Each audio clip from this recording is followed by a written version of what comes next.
በዓለም ፖለቲካ ውስጥ እሱን ያህል ብዙ የተባለለት እሱን ያህል የተፈራና የተከበረ መሪ ማግኘት ይከብዳል።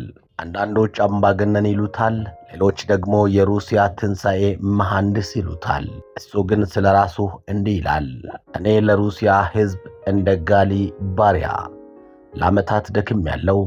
ዛሬ የክሬምሊኑን ቁርጠኛ መሪ የቭላዲሚር ፑቲንን የሕይወት ውጣ ውረድና ለዓለም እንቆቅልሽ የሆነውን አመራሩን በዝርዝር እንመለከታለን።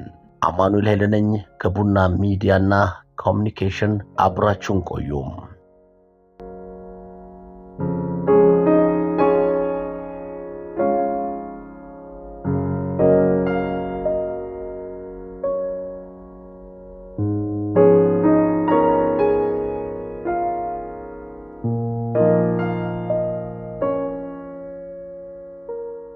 ፑቲን የተወለዱት እንደ አውሮፓውያን አቆጣጠር በ1952 በሌኒንግራድ ከተማ ነው።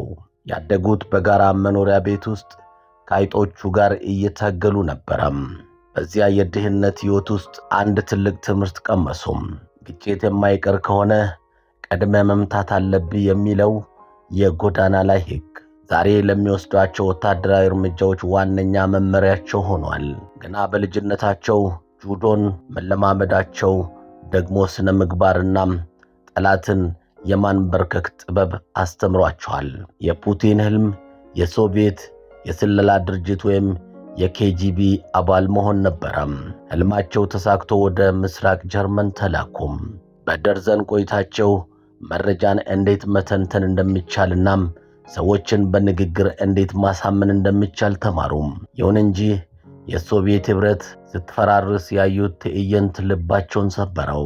ያኔ ሞስኮ ለጥያቄያቸው ዝምታን ስትመርጥ ፑቲን አንድ ነገር ወሰኑም። ሩሲያ ዳግም መቼም ቢሆን ደካማ መሆን የለባትም የሚል። በ1990ዎቹ አጋማሽ ፑቲን ወደ ሞስኮ መጡም። በወቅቱ ፕሬዝደንት የነበሩት ቦሪስ የሊስን የዚህን ዝምተኛና ታታሪ ሰው ችሎታ አስተዋሉም። በ1999 ዋዜማ ላይ ዓለምን ያስደነቀ ዜና ተሰማም። የሊሲን ስልጣን ለቀቁም። ፑቲን ደግሞ ተተኪ ሆኑም። በወቅቱ ሩሲያ በኢኮኖሚ ደቃ በሽብርተኝነት ታውካ ነበረም።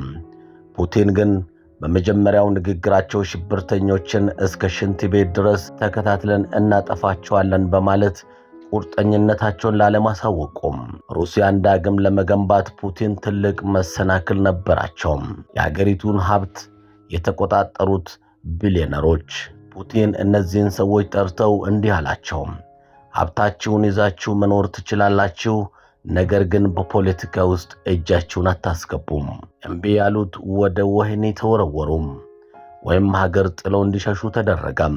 በዚህም የአገሪቱን የተፈጥሮ ሀብት ወደ መንግስት ካዝና መለሱም። ፑቲን ለዓመታት ከምዕራባውያን ጋር ጥሩ ግንኙነት ለመፍጠር ሞክሮ ነበረም። ነገር ግን የኔቶ መስፋፋትና የሩሲያን ጥቅም አለማስጠበቅ አቋማቸውን እንዲቀይሩ ታደረጋቸው። በ2007 የሙኒክ የደህንነት ኮንፈረንስ ላይ ያደረጉት ንግግር የዓለምን ፖለቲካ ቀየረው። አንድ ልዕለ ኃያል ብቻ የሚመራት ዓለም አትኖርም በማለት አሜሪካን በግልጽ ተገዳደሩ። የፑቲን ታሪክ ያለ እሳቸው አስገራሚ ስብዕና አይጠናቀቅም።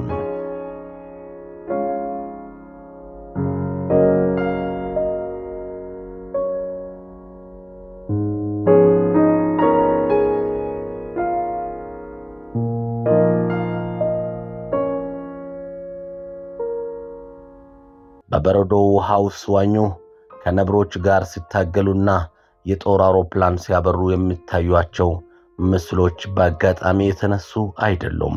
ሩሲያ ጠንካራ መሪ አላት የሚል መልእክት ለዓለም ማስተላለፊያ መንገዶቻቸው ናቸው።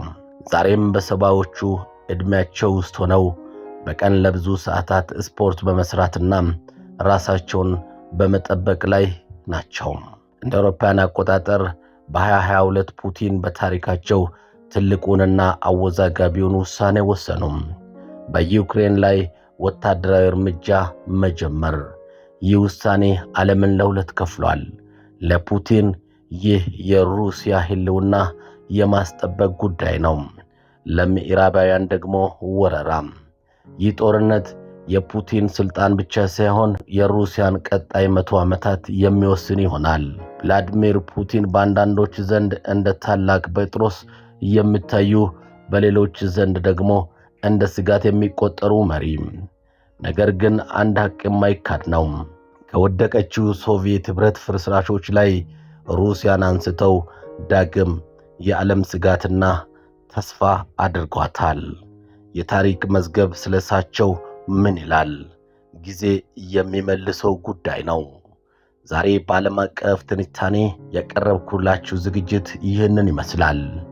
በቀጣይ ደግሞ በሌላ ተመሳሳይ መረጃ እመለሳለሁ። አማኑኤል ኃይለ ነበርኩኝ። ጤና ይስጥልኝ።